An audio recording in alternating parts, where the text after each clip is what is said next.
Hello, my name is Laura Luton, and today I will be presenting the origins of the Assemblies of God in a youth focused way. Today we will be learning about the origins of the Assemblies, how they came to be, and how they can build our faith today. According to Reeves, Charles Fox Parham is considered to be the godfather of our Pentecostal faith here in the States. Charles began as a simple revival preacher, but his ministry began to stand out when he began ministering to poor and undereducated groups of people, specifically African Americans. The doctrine Parham preached was for men and women, regardless of race or socioeconomic status. Parham also emphasized the initial physical evidence of speaking in tongues that accompanies the baptism of the Holy Spirit, which he saw in Acts chapter 2. This was a distinction that made his theology unique among charismatic and Pentecostal believers.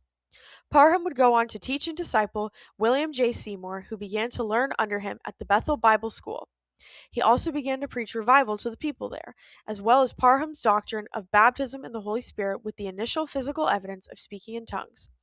Despite never having received the initial physical evidence, Seymour continued to faithfully preach this doctrine and was sent to Los Angeles in 1906, which would begin the Azusa Street Revival. In the spring of 1906, Seymour began to lead a Bible study in Los Angeles. Over time, men and women began to experience the baptism of the Holy Spirit and began to speak in tongues. This would kickstart a revival that was simultaneously both divisive and inclusive. It was divisive in that many churches and publications would speak out against the revival, and inclusive in that those who came to seek God found a community of faith not bound by the divisions of the time. This Bible study grew so large that it had to be moved to Azusa Street. The Azusa Street Revival would spawn more than a dozen Pentecostal and charismatic denominations. According to McGee, the accounts of this revival spread around the world as its participants traveled and began to publish articles. It was a group of men, women, and children of many different backgrounds. One eyewitness, Frank Bartleman, said the color line was washed away in the blood. One of the many people who came away from Azusa Street forever changed was a woman named Rachel Sislev. In 1907, she arrived in Springfield, Missouri, with a burden in her heart to bring the full gospel to Springfield. Rachel began preaching to the Coram family, who then began prayer meetings in their home after being rejected by their church. This would lay the foundation for the first Pentecostal church in Springfield.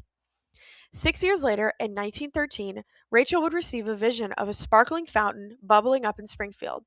This prophetic vision would occur just 8 months before the first General Council in Hot Springs. In 1915, a group of her relatives would pray over a piece of ground and consecrate it to the Lord. This portion of the land was eventually part of the Assemblies of God. And in 1918, the Assemblies of God would move their headquarters from St. Louis to Springfield, fulfilling the prophetic vision of Rachel and her family for good. And the Assemblies of God is still headquartered in Springfield today. In the years following the Azusa Street Revival, a problem began to arise, primarily on the mission field. Azusa Street had spawned a number of really enthusiastic men and women who were excited to take the gospel around the globe. While that was wonderful, it did end up revealing some problems. The problem stemmed from a lack of overall organization. This problem was documented by Anna C. Reef, who pointed out 3 key issues. The first was that she wanted to know if missionaries had fallen away, either morally or theologically, so she could stop supporting them. With no organization overseeing these missionaries, there was no way to track this. She also pointed out that missionaries were traveling so much they were not staying on the field to do anything that would last. They lacked knowledge and training in how to minister to other cultures. And finally, she wrote, while we are strong in our conviction that everyone on the field who has a real call from God should be supported, we do feel that some have been sent out who never should have gone. These issues would necessitate the lead from more leadership and organization. According to McGee, in the years after the Azusa Street Revival, Pentecostal leaders began to recognize that organization and leadership were needed.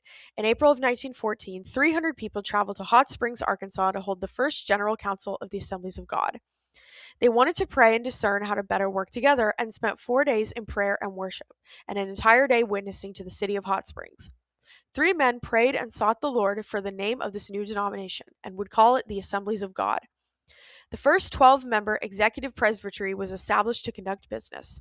The groundwork was laid for many of the most important AG resources today, such as world missions, the Constitution, bylaws, and district councils. It is important to remember that the AG is not actually a traditional denomination. According to Dresselhaus, it is actually a cooperative fellowship. Each church is sovereign and self governing. Decision making at the individual church level is primarily congregational. The General Council is divided into districts. Each district has its own superintendent, secretary treasurer, and presbytery. The superintendents, along with two other elected officials from each district, form the general presbytery of the General Council at the national level. The executive presbytery, to whom is entrusted the overall operation of the fellowship, is comprised of a general superintendent, assistant general superintendent, general secretary, general treasurer, director of AG World Missions, director of U.S. Missions, and 14 other elected representatives. What can we learn from knowing our history, and how does that apply to our life today? A key attitude of the Azusa Street Revival and those who took part in it was a desire to know God better. It is out of this desire that Parham and Seymour grew in their knowledge of the Holy Spirit and passed that knowledge to others, and those who attended this revival wanted to be closer to God and know Him better, which grew their relationship with Him. The foundation of our faith is knowledge of Christ. Another hallmark of the early AG church was a passion for sharing the gospel. Those who attended, like Rachel Seislov, began to spread out with a burden to see those people come to know Jesus. When we grow closer to Jesus, we should get passionate about introducing others to Him. And finally, we should be Spirit-filled. The baptism of the Holy Spirit gave the men and women of Azusa Street a supernatural overflowing that led many coming to know Christ. The Holy Spirit gives us a power for life and a power to spread the gospel. We should seek Him earnestly. Azusa Street was neither the first nor the last time that the Holy Spirit can fall and infect great change.